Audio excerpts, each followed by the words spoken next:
بصوا بقى الأكلة دي أنا عدت بعشقها عشق رهيب. تقولوا لي اللحمة أو الفراخ أقول لكم رنجة. أنا عدت بعشقها جدا. أنا الأول ما كنتش بحبها، سبحان الله دقتها على الفحم. كنا عملناها على الفحم ودقتها حبيتها جدا، كان طعمها روعة على الفحم. ومن يومها وأنا حبيتها جدا زيها زي الفسيخ بالظبط. اللهم صل وسلم وبارك على سيدنا محمد وعلى اله وصحبه اجمعين. ازيكم يا اخواتي؟ عاملين ايه؟ يا رب دايما تكونوا بخير وتكونوا في احسن حال. وحشتوني جدا جدا جدا. وطبعا اللي بيتابعني من داخل مصر ومن خارج مصر مشرفينه ومنورينه على دماغي، واخواتي وعيلتي التانية ربنا يا رب يديمكم نعمة في حياتي ويخليكم ليا طول العمر يا حبايب قلبي. طبعا النهارده بقى عايزين الفيديو ده الناس اللي بتعشق حاجة اسمها رنجة، كله بقى يعمل لايكات وكله يعمل شير وكله يعمل كومنتات حلوة زيكم. وما تنسوش تصلوا على النبي في الكومنتات اهم حاجة. طبعا هنا في اليوم ده انا ما كنتش طبخت حاجه، طبعا كان اليوم ده كده كنا يعني معديينه كده من غير اكل. يعني عيش وجبنه وكلام من ده للاولاد والكلام ده. فجت بالليل لقينا ابو مكه جاي بالليل، لقيته جايب كيلو رنجه وهو جاي. التلات حبات دول كيلو ما شاء الله حلوين، وحلوين قوي ان التلاتة كيلو. يعني ممكن الاتنين كان يجيبوهم كيلو، بس هو قال انا جبت التلاتة عشان خاطر الاولاد وكده، يعني تبقى حلوه لنا بالنسبه لنا احنا عشان الاولاد. ويومها سبحان الله جبت، يومها كلناها بصراحة. هنا كنت انا جبت بتاع صينية تيفال زي ما انتوا شايفينها كده. مرضتش اجيب ألمونيا، انا جبت التيفال عشان ما تلزقش في الرنجة، ما تلزقش فيها.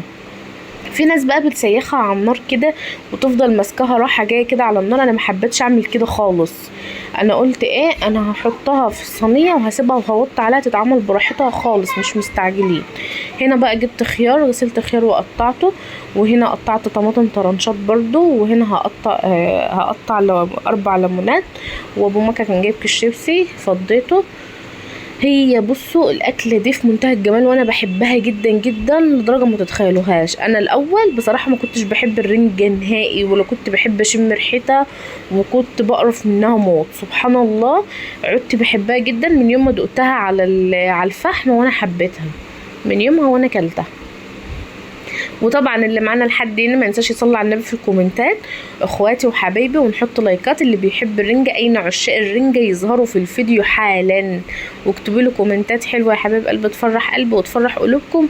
وكل حد هيدعي لي دعوه حلوه لكم بالمثل واكتر. شوفوا بقى الرنجة عملت ازاي في المقلايه. الرنجة انا سبتها تعمل براحتها. شوفوا هي بقى بقت تسلخ كده لوحدها. سبتها لحد ما عملت خالص، كانت سايبه خالص. هتشوفوها في اخر الفيديو كانت عامله ازاي. يا ريت اي حد يجربها كده. على فكره هي كده احسن ما تقعدي تمسكيها وتقعدي تسيخي على النار، اصلا بتبوظ لك البوتاجاز لما انت بتقعدي تعملي كده. شوفوا بقى هنا كانت سايبه جدا، وما شاء الله كانت مليانه بطاريخ من اللي هي المرمله دي. كان التلاتة كانوا مليانين بطاريخ ما شاء الله. بجد هي كانت في منتهى الروعه والجمال. ايه رايكم بقى في الاكله القمر دي؟ معانا شيبسي وطماطم طرنشات وليمون متقطع وبصل متقطع وعصر على ليمون وخيار متقطع طرنشات. ومعانا طبق الرنجة العسل ده. ما تنسوش بقى تحطوا اللايك وتصلوا على النبي في الكومنتات وتقولوا لي ايه رايكم في الاكله الجميله دي، وقولوا لي مين بيحبها ومين ما بيحبهاش من متابعيني وحبايب قلبي اللي متابعيني دايما وبتفرجوا على فيديوهاتي. اكتبوا لي كومنتات حلوه وقولوا لي مين اللي بيحب الرنجه ومين اللي ما بيحبهاش، واللي ما بتحبهاش تكتب لي وانا اقول لك تعملي ايه وهتاكليها وهتموتي فيها كمان. هنا طبعا كنا خلصنا اكل الحمد لله. فكان ابو مكا جايب لنا بلح من اللي هو الاسمر ده. قشرت لهم شويه كده عشان طبعا بعد الرنجه وكده، وقطعت لهم حبيتين جوافه زي ما انتوا شايفين. وده كان الفيديو بتاعنا النهارده، فيديو خفيف على قلوبكم جدا جدا جدا، وما حبيتش اطول عليكم.